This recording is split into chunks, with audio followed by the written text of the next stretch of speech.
Saludos amigos, gracias por la amabilidad de la compañía. Yo soy Cristino del Castillo y este es su programa A Quemarropa.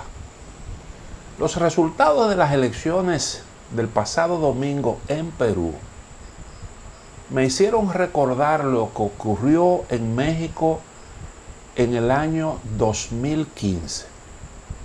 En esa fecha se celebraron en ese país elecciones locales y las ganó el partido entonces gobernante PRI de una manera precaria, pero fue el que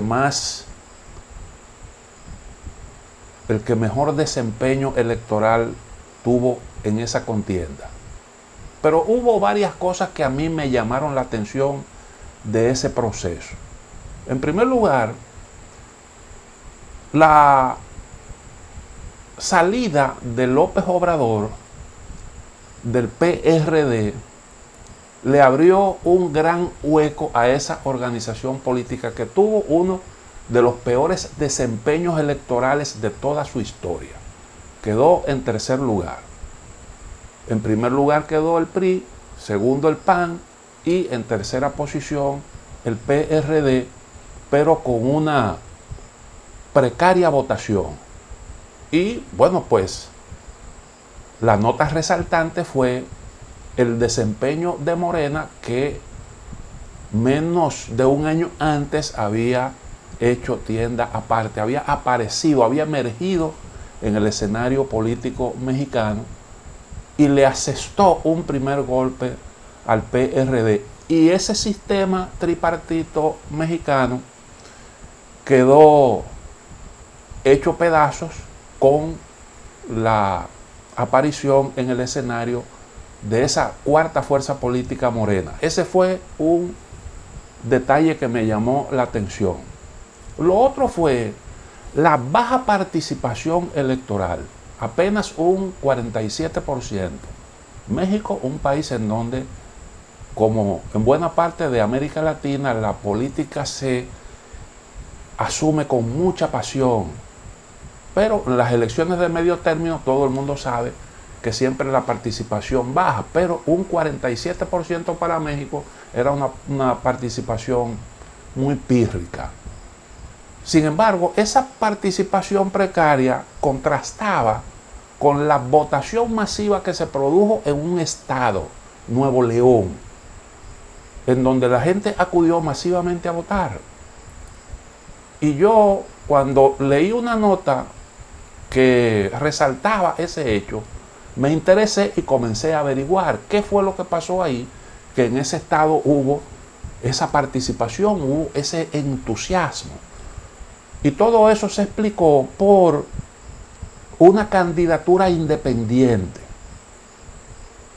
de un señor apellido Calderón, al que apodaban el Bronco. Calderón hizo tienda aparte, él era priista. Nuevo León era un bastión del PRI desde inicio de los años 2000.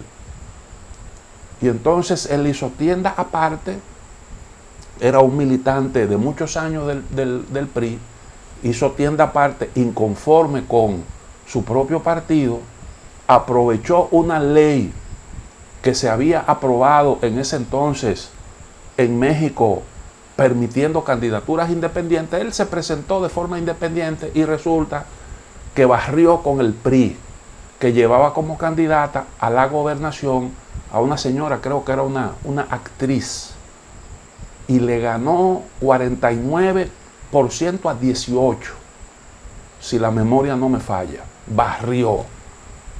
Y él ganó precisamente denunciando al que había sido su propio partido como una entidad incompetente. Y él decía que México necesitaba un cabrón como él, que eso era lo que demandaba el momento. México necesita un cabrón como yo, decía él, porque entendía que a la clase política mexicana le hacía falta realmente firmeza en la lucha contra problemas contra la delincuencia que estaban acabando y siguen acabando en ese país. Y él, sin ser autoridad, se involucró en la lucha contra la delincuencia en Nuevo León. Incluso fue víctima de un atentado. Y eso le ganó popularidad y el hombre armó un discurso y hizo un uso muy inteligente de las redes sociales y logró ganar la gobernación de ese estado. Y ese hecho me llevó a mí a escribir un artículo titulado México busca un líder, donde yo decía, probablemente el Bronco sea algo más de lo mismo, pero yo creo que hay una clara señal de que los mexicanos andan buscando realmente el líder del momento. No me imaginaba que López Obrador iba a tener el desempeño, su organización política que tuvo posteriormente. Pero evidentemente no me equivoqué, porque lo que observé en ese proceso, lo que indicaba era precisamente eso. Unos organismos electorales que mostraron incapacidad para conducir el proceso, ofrecieron los resultados de forma tardía, unos profesores que daban pena en un esfuerzo por boicotear el proceso electoral que estuvo cargado de mucha violencia, los maestros haciendo resistencia a la reforma que se estaba impulsando de la educación mexicana, se resistían a la evaluación del desempeño y a que se revisara el estatus de cada profesor, porque resulta que en México la condición de maestro se vendía, se prestaba, se regalaba, con eso se negociaba.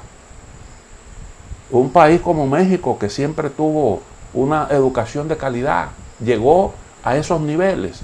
Y ese es un problema que lo está viviendo buena parte de América Latina. Y vamos a hablar precisamente de las elecciones peruanas, que la ganó un maestro de primaria, la primera vuelta de las elecciones. Pues bueno, esas elecciones me dijeron a mí del año 2015 que México tenía problemas. Si bien las elecciones las ganó el PRI, pero quedó muy claro que la fortaleza del PRI, en ese entonces partido de gobierno, residía en la debilidad de la oposición.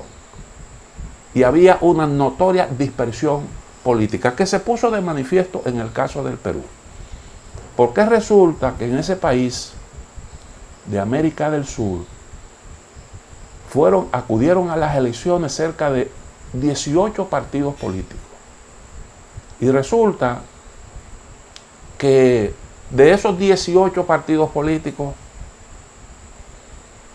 la mayoría tenían unos niveles de aceptación sumamente bajos. Bueno, los dos que quedaron en primero y segundo lugar, entre los dos, suban aproximadamente el 30%.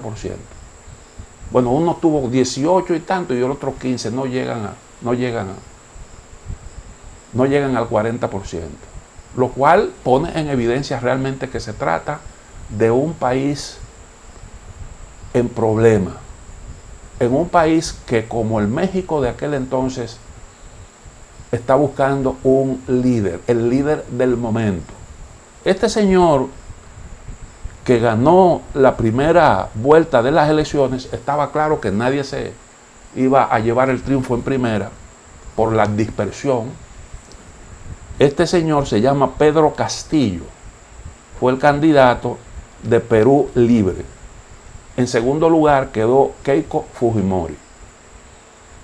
En Perú hay 6 presidentes con problemas judiciales y uno que se suicidó precisamente cuando fueron a buscarlo a su residencia para que respondiera ante la justicia por graves acusaciones de corrupción, el señor Alan García. Eso da una idea de cómo es que anda ahí la cosa. Y entonces, ese panorama tan confuso, tan delicado que tiene Perú actualmente, pues se expresa en